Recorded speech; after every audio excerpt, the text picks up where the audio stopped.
hari ibimenyetso bitugaragariza ko umwami Yesu Kristo azaza. Ibimenyetso bigera kuri 14. Ikimenyetso cya mbere kigaragaza kuza kwa Yesu, hazaza abiyita Kristo. Ikimenyetso kindi cya kabiri, intambara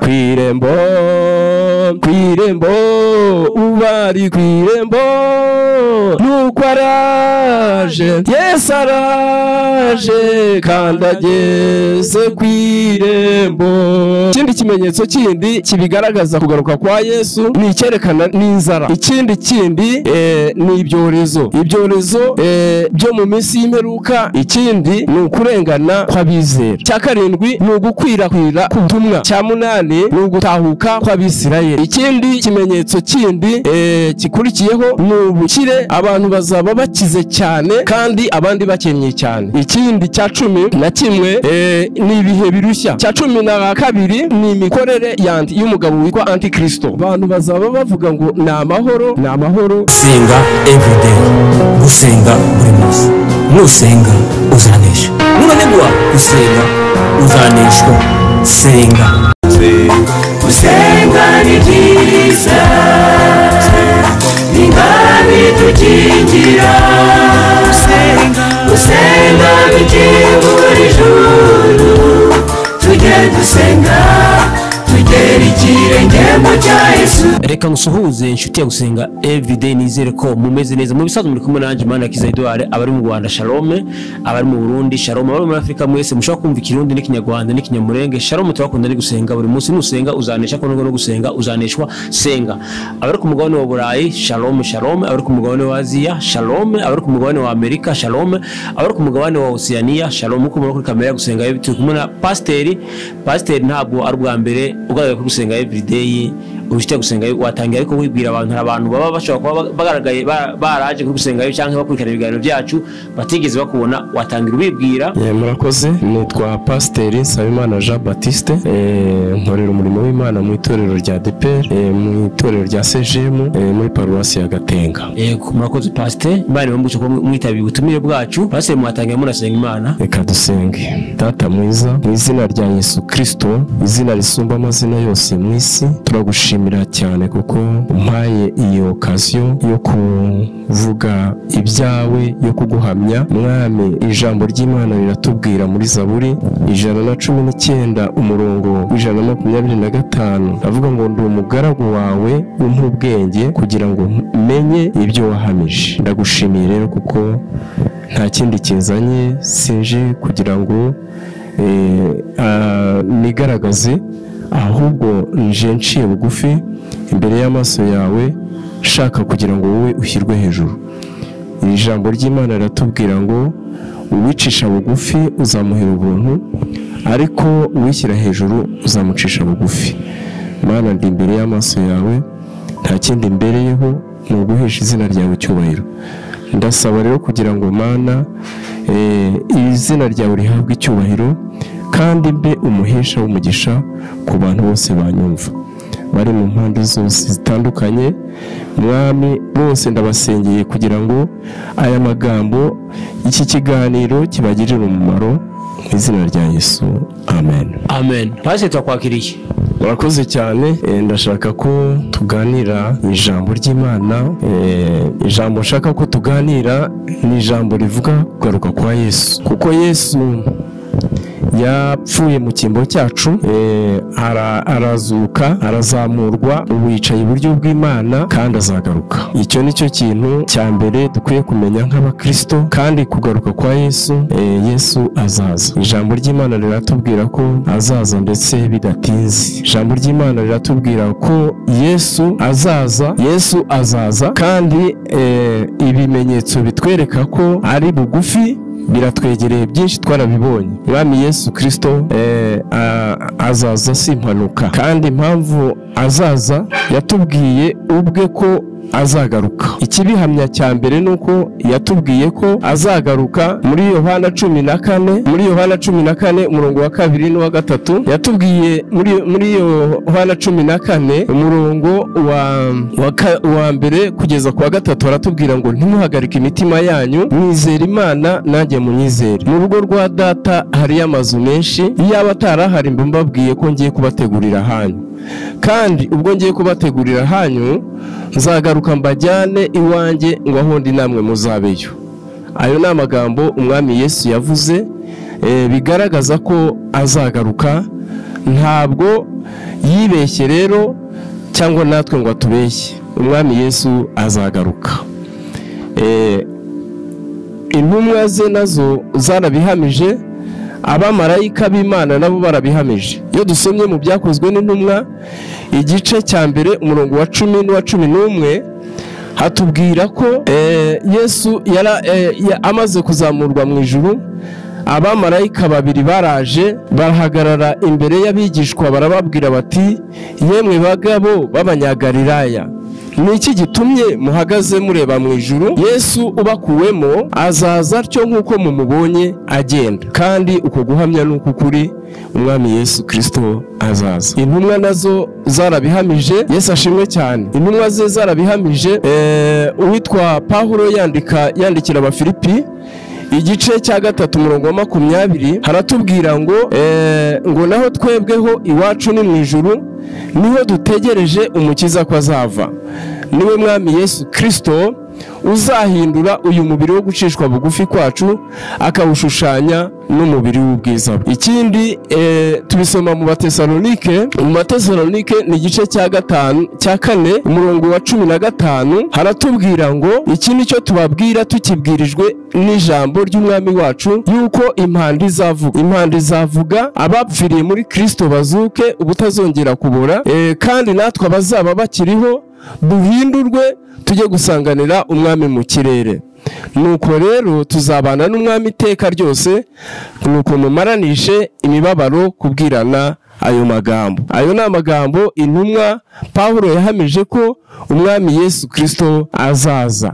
Ahandi dusoma ni henshi cyane hatubwira ko Yesu azaza. Yesu ashimwe cyane. Yesu azaza rero ntabwo ari impanuka izaba ibaye. Ijambo ry'Imana ritubwira ko kuko umwami Yesu azaza akwiriye kuzasanga nyine turi maso twiteguye, tutazamera nk'aba bakobwa 5 b'abapfu babandi bagiye gusanganira umukwe ariko bagenda badafite amavuta. Imana rero idushoboze gutwara amavuta kugira ngo Yesu nagaruka natwe tuzamusanganire tutabebera imbere ye. Imana itugirire neza cyane.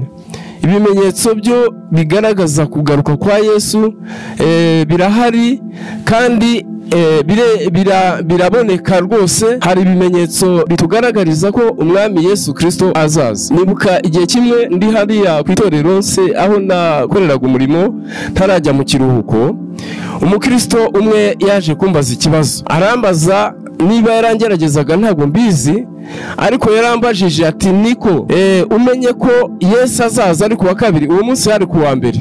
Arambwira ati umenye ko Yesu azaza ejo ku wa kabiri, wabyifata mute, wabigenza ute? Numva icyo kibazo ambajije kiroroshye cyane, kuko ku munsi wa kabiri nabaga mfite gahunda yo ku rusengero. Ndamubwira nti umenye ko azaza ejo ku wa kabiri, nazinduka nkaza muri Nibature,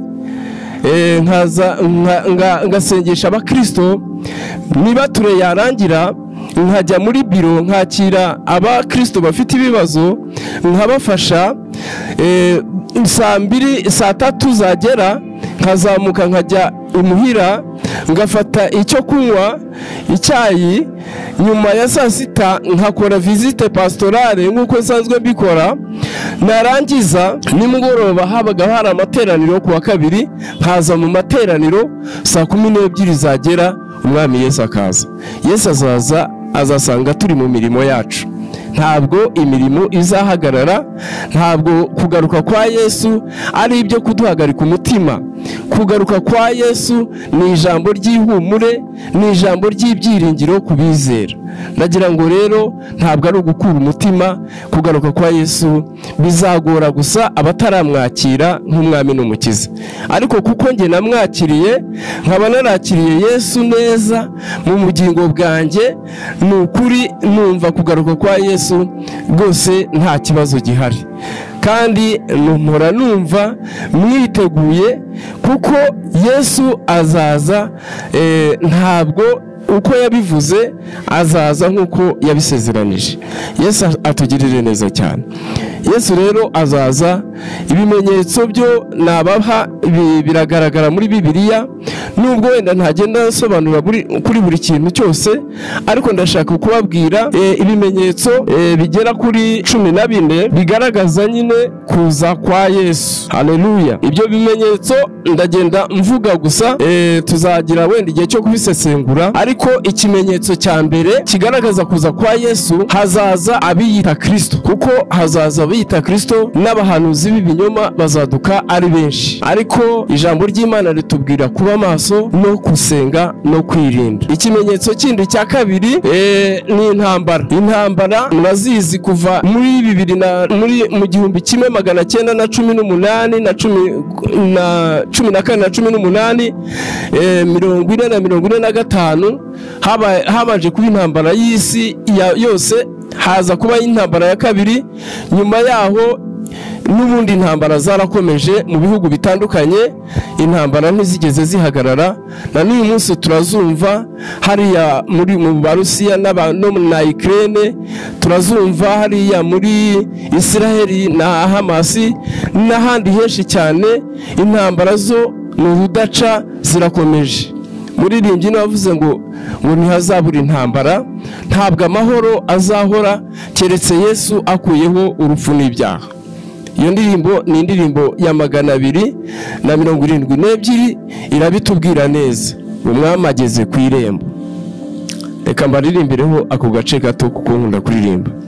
Umwami ageze ku irembo, wabambwe ku musaraba, yaje kudukoranya be tubane mu ijuru.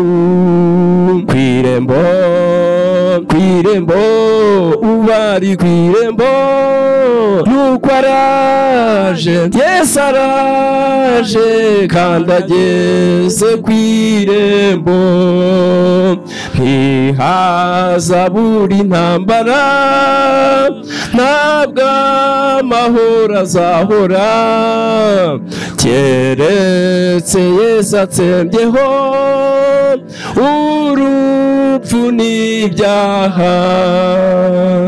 Twayikomeza, ariko indirimbo irabivuga neza ko umwami ageze ku irembo.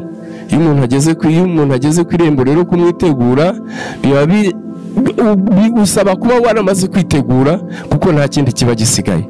Muhore twiteguye rero, amatabaza yacu yake, Yesu nagaruka tumusanganire bidatinze. Yesu ashimwe cyane. Ikindi kimenyetso kindi kibigaragaza kugaruka kwa Yesu ni icyerekana n'inzara. Ubu ngubu nubwo ibihugu byinshi cyane bivuga ko byihagije mu biribwa, ariko ibihugu byinshi birimo inzara kubera izo ntambara nyine zitandukanye. Abantu benshi hari inzara zitandukanye. Ikindi ni ibyorezo. Ibyorezo byo mu minsi y'imperuka birahari byinshi cyane. Murabona urugero, tuzi yuko tuvuye muri Covid ndetse no muri ya ndwara yindi iheruka, nayo murazizi ni nyinshi cyane. Indwara z'ibyorezo ni byinshi, ariko ibyo byose ni ibigaragaza kugaruka kwa Yesu, ni bitegurira kugaruka kwa Yesu. Hanyuma imitingito hose iraba, murayumva, muzi imitingito yabaye hariya muri Turukiya, muri Syria n'ahandi hose, no muri za Haiti n'ahandi hose imitingito yabaye myinshi, ku buryo ibi ari ibimenyetso bigaragaza rwose ko umwami Yesu ari ku rugi. Ikindi ni ukurengana kw'abizera. Kuva Yesu agiye mu ijuru, abizera bakomeje kurengana, na n'uyu munsi wa none abizera bararengana mu bihugu bitandukanye, cyane cyane ibihugu birimo Isilamu.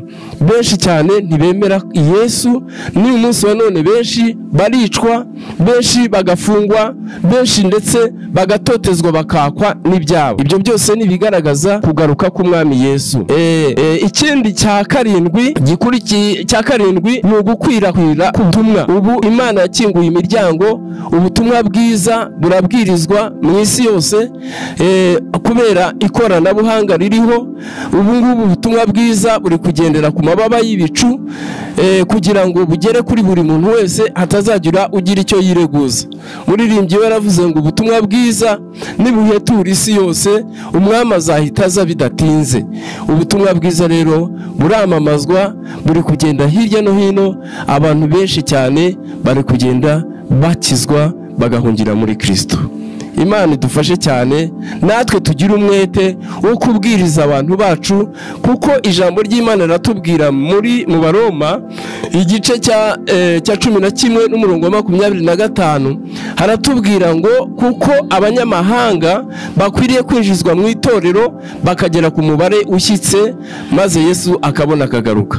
Natwe rero tugira umwete wo kubwira bene wacu batari bakizwa kugira ngo nabo bamenye Yesu, baze mu rugo rw'Imana, mu bana b'Imana. Ikindi kigaragaza kugaruka kwa Yesu cya 8 ni ugutahuka kw'Abisirayeli. Abisirayeli uyu munsi wa none bamaze kugera mu gihugu cyabo, duhereye kuri 1948 niho bageze mu gihugu cyabo. Bari baramaze imyaka myinshi cyane baratataniye mu isi yose. Kuva mu mwaka wa 70 umusirikare witwa Titus w'Umuroma yaraje asenya Yerusalemu, baratatana, baragenda bamara imyaka ibihumbi kirenga bari mu mahanga, bari cyane cyane mu bihugu by'Uburayi, kandi baje kuhagirira ingorane nyinshi. Ariko igihe cyarageze, Imana irabatahura, none uyu munsi wa none bafite leta yabo. Yesu ashimwe cyane. Icyo ni kigaragaza kugaruka kwa Yesu. Kandi ijambo ry'Imana ratubwira ngo nitubona umutini utoshye tuzamenye ko igihe cy'impeshyi kiri bugufi. Ni kigaragaza Yesu. Abisirayeli rero bamaze kwiyesitara mu gihugu cyabo. Imana ishimwe cyane. Ikindi kimenyetso kindi gikurikiyeho ni ubukire. Abantu bazaba bakize cyane kandi abandi bakennye cyane. Ibyo ni ibimenyetso bigaragaza kuza kwa Yesu. N'uyu munsi wa none urebye hari abantu benshi cyane bakize cyane, ariko abandi bakennye cyane. Nyamara ibyo byose biri mu bimenyetso yuko Yesu azaza agasanga bimeze bityo. Ikindi cya 11 ni ibihe birushya. Ibihe birushya tubisoma muri Timotheo wa mbere, Timotheo wa kabiri igice cya 3 guhera ku murongo wa 1 niho atubwira ngo kuko abantu bazaba bikunda. Guhera ku murongo wa 1 bazikunda impiya, birarira, bibona, bagira urugomo, ari ibyigenge, bikakaza, badakunda babo, ari ibyigenge, bafite ishusho yo kwera cyane ariko bahakana imbaraga zako. Ibyo byose ni ibigaragaza imperuka, kugaruka kwa Yesu. Biradusaba rero kugira ngo tube maso, dusenge kandi twirinde. Yesu atugirire neza. Ikindi cya 12 kigaragaza kugaruka kwa Yesu ni imikorere y'umugabo witwa Antikristo. Antikristo uyu munsi wa none niwe Bibiliya iravuga ngo kugaruka kwa Yesu kuzarangwa n'ibyo bimenyetso bya Antikristo. Kuko abantu benshi Bibiliya iratubwira ngo awugejeje kure, kuko arashaka gushyiraho ndetse ubutegetsi bwe, ashyireho isoko rimwe, ashyireho ifaranga rimwe, ashyireho ibintu byinshi cyane, ndetse n'intwaro azishyire hamwe, agire idini rimwe, agire mbega arashaka kugerageza kugira ngo arebe ukuntu nyine ubwami, kandi afite abakozi bamukorera, kandi ahantu hose yahashashe amajanja. N'uyu munsi wa none dufite twebwe abakristo, twebwe dufite ibyiringiro by'uko ntacyo azadushoboza, kuko umwami Yesu azaza twarure atujyane bidatinze. Yesu ashimwe cyane. Haleluya. Ikindi rero kigaragaza kuza kwa Kristo, abantu bazaba bavuga ngo ni amahoro nta kibi gihari. Tubisoma mu Batesalonike ibice 5 guhera ku murongo wa 16 na 17 niho babivuga. Abantu bazaba bavuga ngo ni amahoro nta kibi gihari. Ariko icyo gihe niho ibintu bizaba bikomeye. Ikindi cya 14 ni ukwiyongera k'ubwenge. Mwese murabibona n'amaso yanyu, ubwenge bwaragwiriye, koranabuhanga, ibintu bikomeye cyane. Abantu barazenguruka ku isi yose bayigize nk'umudugudu. Byose biragaragaza no kwiyongera k'ubwenge. Ibyo byose Daniel yarabivuze. Daniel yabivuze neza, arabivuga ngo ubwenge buzagwira. Yesu atugirire neza. Ndagira ngo rero bene data tube maso, dusenge, kuko kuza k'umwami kuratwegereye.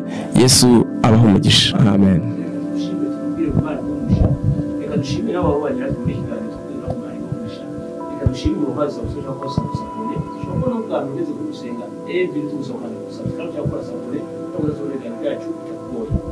Pasiteri baramushaka kubonye ubwami pasiteri ndashaka yuko nabona nimero yiwe tukazamuganiriza. Pasiteri watanga nimero. Murakoze. Turasenga Imana n'ubundi. Imana nziza, ndagushimiye cyane kuko utwitayeho. Sengeye buri muntu wese uzumva iki kiganiro kizabasha kumukura mu rungabangabo, abashe Mwami Yesu Kristo guhishurirwa ko Kristo agiye kuza, kandi amenye iyi password navuze ibanza, ko Yesu yapfuye mu cyimbo cyacu, kandi ko yazutse, kandi ko azagaruka, kandi ko yicaye iburyo bw'Imana. Mana Nyiringabo, ndasaba kugira ngo ijambo ryawe rigire ububasha ku bantu bose bagiye kuryumva no kuritekerezaho, mu izina rya Yesu. Amen. Amen. Pasiteri reka tugushimire. Nimero yanjye ni 0788 851 Murakoze cyane. Yesu abahe umugisha. Murakoze Pasiteri, reka tugushimire, twubwire ngo Imana iguhe umugisha. Kikaba naho gutaha. Shalom shalom. Senga everyday. Gusenga buri munsi. Nusenga uzanesha. Nunanigwa gusenga uzaneshwa. Senga.